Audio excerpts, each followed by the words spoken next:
1, 2, 3, 4, 5 shots deep. I'ma need a second. All this liquor got me second guessing, yeah. 9, 5, 2, 3, 4, 5 shots deep. I'ma need a second. All this liquor got me second guessing, yeah. 9, 5 shots deep. Sac passé la famille, bienvenue dans Palais Show. Aujourd'hui, on est avec Ansi Bonne Compagnie. Ansi, tu as vécu une partie de ta vie au Gabon. Parle-nous de comment tu as commencé tout ça, de ton arrivée en France et présente-toi pour les gens qui ne te connaissent pas encore. Oui, avant 2013, en fait, j'ai passé quasiment 19 ans de ma vie en Afrique et plus précisément au Gabon et plus précisément encore à Libreville. Je suis certes, de par mes origines, fan du Wollontem, en fait, qui est la 9e province du Gabon. Et ma ville en fait, natale, c'est Oyem. Et donc en 2013, après l'obtention de mon bac, j'ai fait le choix de m'expatrier parce que je voulais voir autre chose. Je voulais rencontrer Palais Show. Au pas quoi moi. Voilà. Donc je voulais rencontrer Palais Show et puis je me suis dit bon, allez, let's go quoi. Si tu peux, essaie un peu de dépasser un peu les frontières, d'aller un peu voir un peu ce qui se passe ailleurs. Et donc j'ai fait ce projet-là professionnel que j'ai soumis à mes parents. Et ils ont bien voulu m'accompagner déjà dans un cadre d'études. Et donc en 2013, je suis passé par un organisme qu'on appelle Campus France et qui m'a permis en fait de candidater dans des universités ici en France et de pouvoir poursuivre mes études ici. Et quand je suis arrivé ici, j'ai fait mes études et au sortir de mes études, j'ai voulu en fait monter une structure en lien avec la musique, l'art. Et donc du coup, j'ai créé une boîte qui s'appelle Ansi Bonne Compagnie. Et comme vous l'avez certainement remarqué, en fait, je me suis inspiré de mon prénom, n'étant pas très futé, n'étant pas très intelligent. Bah, je suis pas allé chercher loin, quoi. Donc j'ai puisé en fait dans mon prénom et ça a donné Ansi Bonne Compagnie. Et avec Ansi Bonne Compagnie, ce qu'on fait, c'est que on accompagne des jeunes qui ont une démarche en lien avec la musique ou l'art et parfois même le sport, si on peut dire ça comme ça. Et à se professionnaliser. Donc on met à leur disposition en fait des outils pour qu'ils puissent vivre ou faire passer un cap à leur démarche artistique, quoi. J'espère avoir été explicite par rapport à ta question. Qu'est-ce qui a été le déclic pour créer l'association que tu vas appeler Ansi Bonne Compagnie? À l'époque, lorsque j'étais étudiant sur le campus de Charleville-Mézières, en fait, j'avais fait un constat, c'était qu'on était à peu près une promo de 60 à 70 étudiants. Et sur les 60 à 70 étudiants, en fait, je suis quasiment le seul à être resté sur le territoire. Tous les autres sont partis. Pourquoi ? Parce que, en fait, selon eux, il n'y a pas d'attractivité sur le territoire. Il n'y a pas énormément de choses pour les jeunes. Donc le déclic, il est parti de ce constat-là, de me rendre compte que ceux qui m'entouraient étaient convaincus qu'il n'y avait rien à faire ici. Et moi, je me suis dit qu'il y a tout à faire. Et puis j'ai commencé tout simplement. Et puis aujourd'hui, on en est où nous sommes sans être prétentieux, bien sûr. Okay. Avant de créer cette association pour aider les étudiants, est-ce que tu as connu d'autres associations de ce type ou parle-nous? Oui, bien sûr, j'ai eu l'opportunité. Ma première expérience associative, en fait, elle est née de mon engagement déjà au sein des Flammes Carolo Basket, qui est l'équipe féminine en fait de Charleville-Mézières, qui joue en Pro A, si je dis pas de bêtises, à qui je passe justement le coucou. Une équipe qui m'a, pendant un peu plus de 2 ans, si ce n'est 3 ans, m'a quand même permis de m'engager à titre bénévole dans l'organisation, dans la gestion de la salle, dans l'accueil des partenaires, dans l'organisation du loto et tout ça. Et en fait, cet engagement-là, pour moi, m'a fortement inspiré. Et puis ça m'a permis aussi de côtoyer le monde associatif. Et juste après ça, en fait, j'ai eu encore l'opportunité de m'engager au sein d'une association qui s'appelle Ardennes Event, avec laquelle on fait un festival chaque année en automne qui s'appelle les Automnales Festives. Donc le temps d'un après-midi, on fait venir un peu plus de 1500 personnes. Là, on vient de terminer il n'y a pas longtemps la 5e édition. On est en train déjà de travailler sur la 6e édition. Et au sein de cette association, tout de suite, on m'a confié la responsabilité, par exemple, de la communication. Et donc, en fait, ça aussi, ça m'a conforté un peu, ou ça m'a permis de côtoyer encore un peu plus le monde associatif. Au sortir encore de cette, ou dans la même foulée que les Flammes Carolo, Ardennes et 20, j'ai eu l'opportunité d'intégrer en tant que bénévole aussi le Festival mondial des marionnettes. Et c'est aussi une expérience en fait qui a été très très révélatrice pour moi, en ce sens que j'ai vu l'organisation du festival d'une autre manière. J'ai vécu aussi le festival d'une autre manière. J'ai aussi eu l'opportunité de travailler en tant que bénévole pour le Cabaret Vert, qui est l'association, qui est un festival qui est porté par une association qui s'appelle FLAP. Et le Cabaret Vert, c'est un festival, je pense c'est le premier festival en région Grand Est même, et qui fait venir chaque année un peu plus de 100 000 personnes. Et en fait, c'est toutes ces expériences-là, et je manque certainement de citer d'autres, et je m'excuse justement de pouvoir oublier certaines expériences. C'est toutes ces expériences-là en fait qui m'ont inspiré à m'investir dans le monde de l'économie sociale et solidaire, quoi. En gros, ça t'a pris combien de temps pour créer ton association? La paperasse, tout ça? Ah, c'est allé très très vite, hein. C'est allé très très vite. Pourquoi? Parce que bon, moi j'ai eu la chance, peut-être pour d'autres ça va un peu plus difficile, c'est un peu plus difficile en termes de démarches administratives, mais moi c'est allé très très vite. Pourquoi? Parce que j'ai la chance d'être entouré, et donc très facilement quand j'ai des questions, je vais frapper aux portes.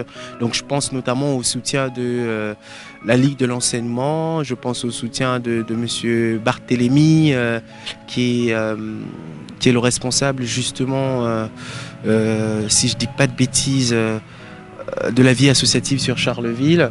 Donc c'est un peu des instances par lesquelles je suis passé pour pouvoir faire les choses de façon logique et puis légale, quoi.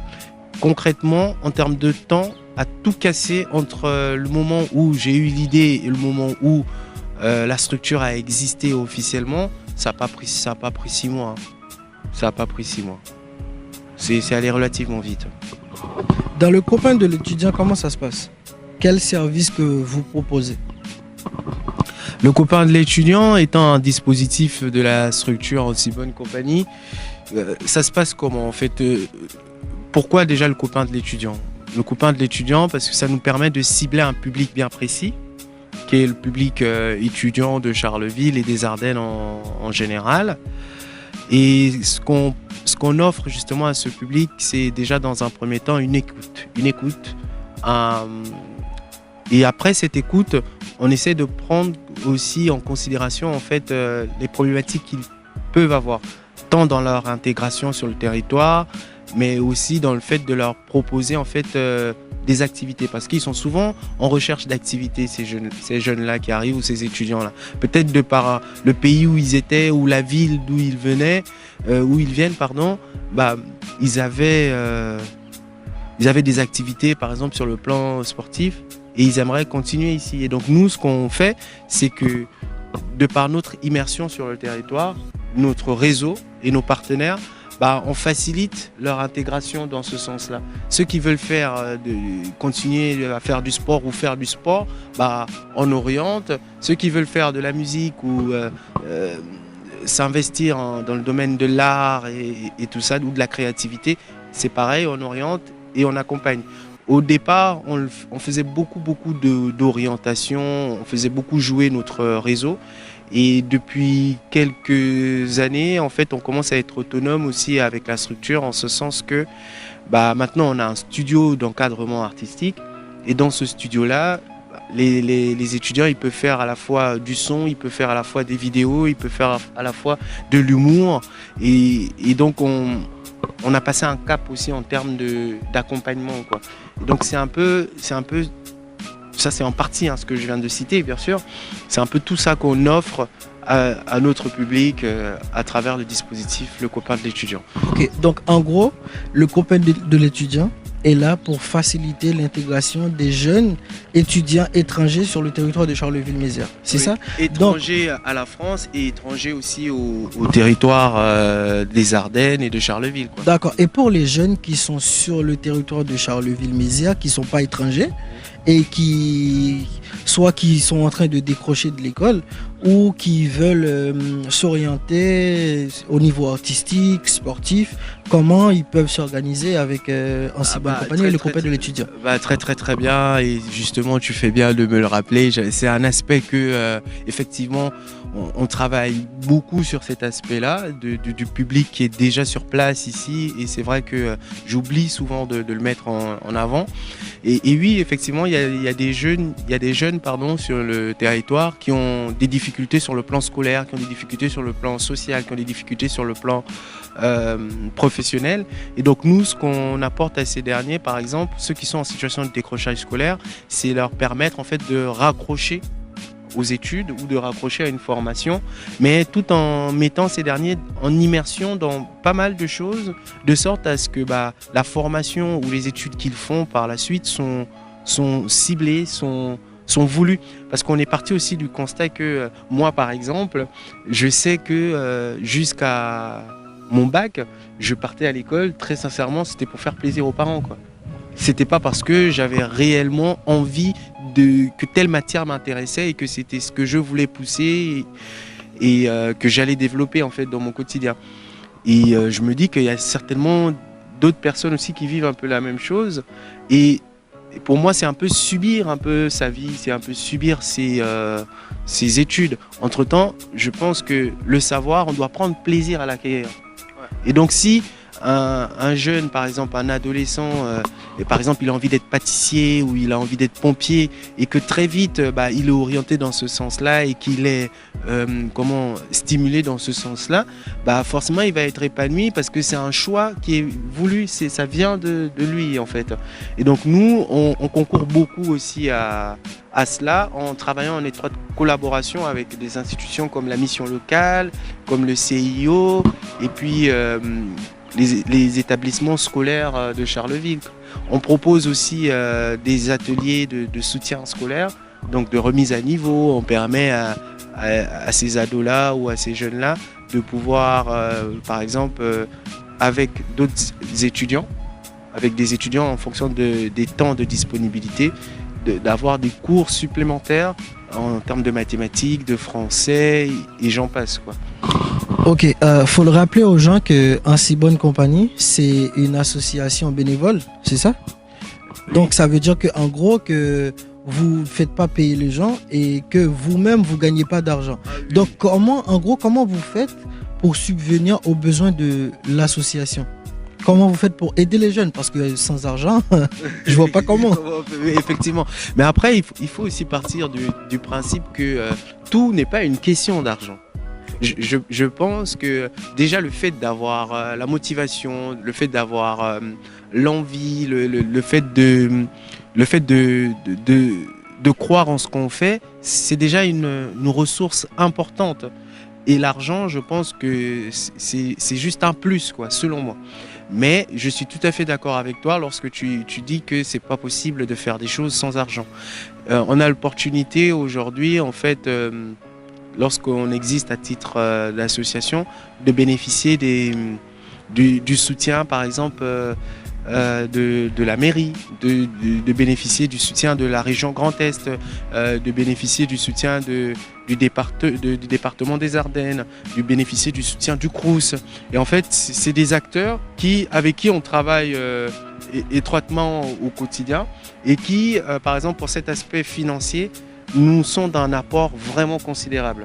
On a aussi récemment signé une convention avec la fondation La France s'engage, qui est une fondation qui a été créée par François Hollande.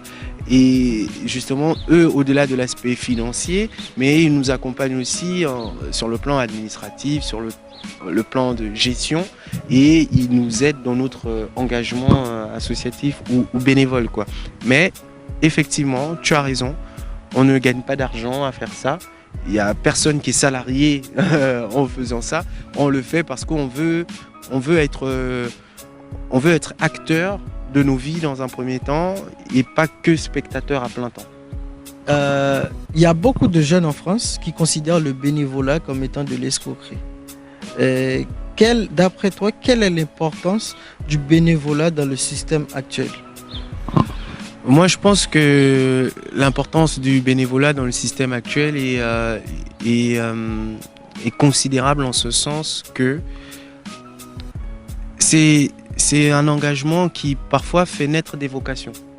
Le fait de s'investir à titre bénévole dans une association, il y a certaines personnes qui ont découvert un amour pour un métier en étant bénévole quelque part. Il y a des gens que moi je connais qui ont commencé à être bénévoles quelque part et après ils sont devenus salariés de la mission qu'ils avaient à titre bénévole. Par la suite, ils ont été formés et ont eu à acquérir des certifications, des diplômes, des reconnaissances. Et donc pour moi, en fait, le bénévolat, certes, c'est pas une sorte de travail dissimulé, mais c'est un moyen par lequel aussi on peut contribuer à l'évolution de quelque chose. On peut contribuer à l'évolution de soi-même aussi. Et donc pour moi, je pense que tout jeune devrait, à un moment, ou même toute personne, devrait à un moment de sa vie s'engager bénévolement quelque part, quoi. Parce que personnellement, après ça ne reste que mon avis, je trouve vraiment dommage que dans tout ce qu'on fait, ce soit toujours l'intérêt qui guide notre esprit. Ok, là on arrive à la fin de l'émission et qu'est-ce que tu vas dire pour le mot de la fin pour les jeunes qui nous regardent en ce moment et qui aimeraient intégrer Ainsi Bonne Compagnie ou même bénévolat, je sais pas? Déjà tous les jeunes là, allez suivre nos artistes, allez suivre vos pairs, les autres jeunes aussi comme vous, tout ça qui ont des projets en lien avec la musique. N'hésitez pas à soutenir toujours Palais Show parce que des initiatives pareilles en fait permettent aussi justement de mettre en lumière pas mal de choses.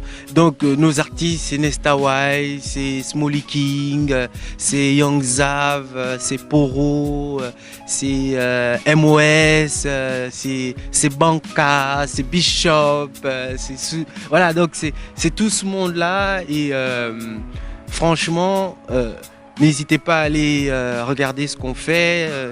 J'oublie peut-être d'autres personnes, je pense à Thierry Wone, donc voilà, n'arrêtez surtout, ne vous bloquez surtout pas à ce niveau-là, faites de la curiosité et je pense que vous n'allez pas être déçus.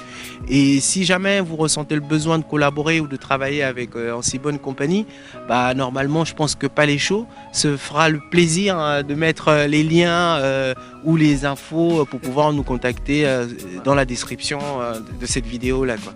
Voilà. Bon les amis, c'est la fin de la vidéo, j'espère que vous avez kiffé. Palais Show est sur Charleville avec Ainsi Bonne Compagnie. Je vous dis, commentez, likez, partagez. Je suis parti avant la fin du truc. Likez, commentez et partagez. Et on se dit à bientôt pour une prochaine vidéo. Tell me pretty lies, look me in the face, tell me that you love